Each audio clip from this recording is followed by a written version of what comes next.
the fine servant while he was here. It seemed that West Ham move looked quite on, and a bit backlash from fans sort of ended that. Do you think that's a good thing, that fans who obviously care about the club can have an input, or is it a dangerous precedent that sort of clubs can be swayed by?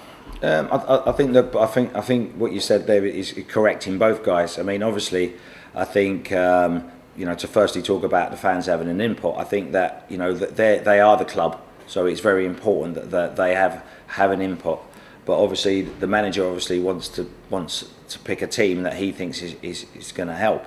But in Joey's defence, I think Joey has had, and this is from my point of view and my dealings with him. I think Joey has had a lot of press or thoughts about him from when he was a young boy.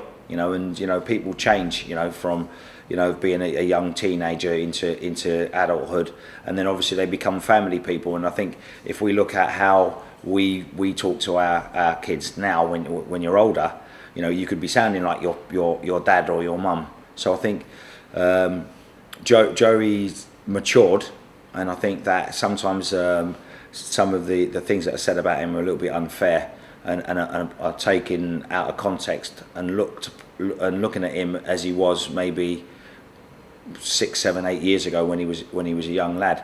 As far as the dealings that I've had with him since he was at QPR, he was always respectful. He trained well, and he always gave 100% on the field of play. So and I can have an argument. So so it's not a case of me pandering around him or him pandering around me. We've both got strong opinions, and he always showed the utmost respect. So I think sometimes a little bit of slack needs to be given towards him as regards the fact that he's coming, to the mature end of his career.